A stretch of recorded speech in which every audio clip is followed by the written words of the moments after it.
Hello বন্ধুরা, আমার চ্যানেলে সবাইকে স্বাগত। আজ আমি আরেকটি নতুন রেসিপি নিয়ে চলে এসেছি। আজ আমি দেখাবো মটর আলুর ঘুগনির রেসিপি। আমি মটর নিয়েছি। মটরগুলোকে আমি আগের দিন রাত্রে জলের মধ্যে ভিজিয়ে রেখে দিয়েছিলাম, এই 6-7 ঘন্টা। আর নিয়েছি আলু।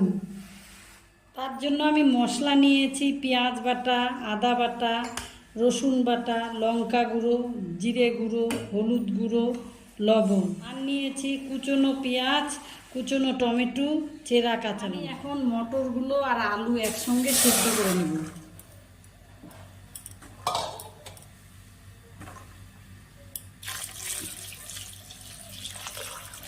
এখন এটাকে আমি 10-15 মিনিট ঢাকনা দিয়ে রাখবো সেদ্ধ হওয়ার জন্য।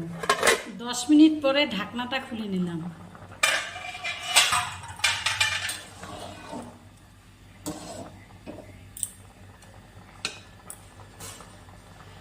আমার মটর আলু সব সেদ্ধ হয়ে গেছে। এখন আমি এটা নামিয়ে নিব।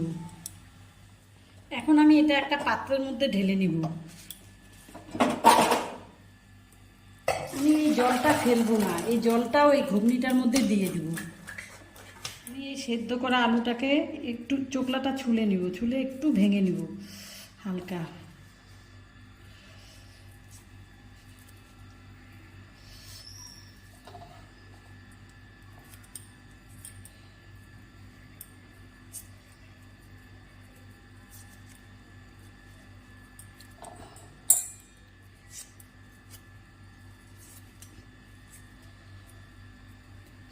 গ্যাসটা আবার অন করলাম। এখন আমি কড়াইতে অল্প সরিষার তেল দিয়ে দেব। তেলটা আমার গরম হয়ে গেছে। ওর মধ্যে আমি গোটা গরম মশলা, গোটা জিরে আর কয়টা তেজপাতা ফোড়ন করে দেব।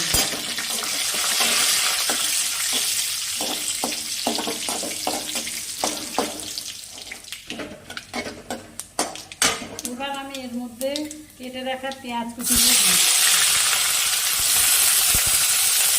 পেঁয়াজ কুচিগুলো অল্প আমি লাল করে নেব, লাল করে ভেজে নেব।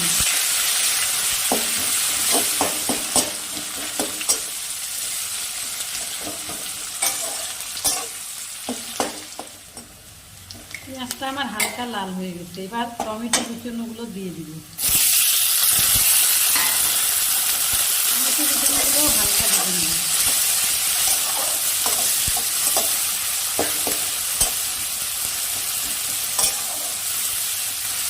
এবার এর মধ্যে আমি চেরা কাঁচা লঙ্কা,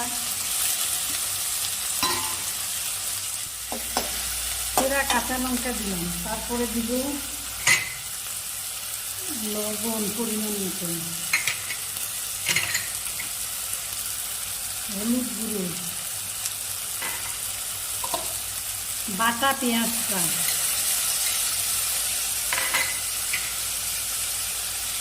আদা বাটা,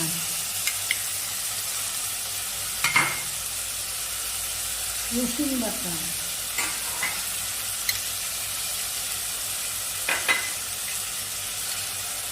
জিরে গুঁড়ো,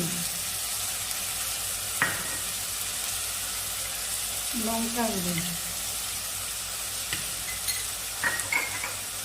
এবার আমি মশলাটাকে ভালো করে কষিয়ে নেব।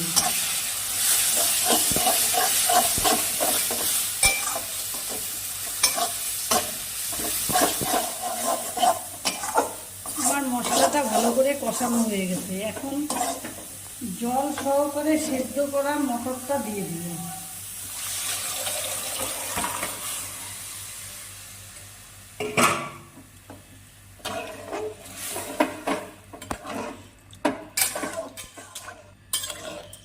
এবার এটাকে আমি 5 মিনিট ঢেকে রাখবো। 5 মিনিট এটাকে আরো সেদ্ধ করে নিব।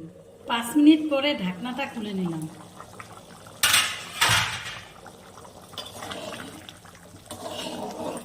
এবার এখানে আলুটা যে অল্প ভেঙে রেখেছিলাম সেদ্ধ করা আলুটা, এটা দিয়ে দিলাম।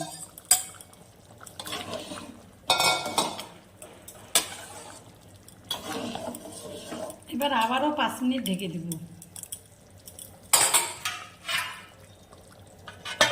আমি আলুটা দিয়ে আবার 5-7 মিনিট এটাকে সিদ্ধ করে নিচ্ছি। এবার আমার ঘুগনিটা হয়ে গেছে। এখন এখানে অল্প মিষ্টি দিয়ে দিলাম, সামান্য চিনি দিয়ে দিলাম,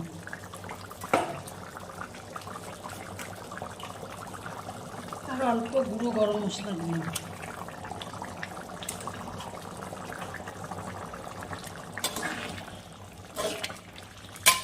এবার আমার ঘুগনিটা হয়ে গেছে, রেডি। গ্যাস আমি অফ করে দিলাম।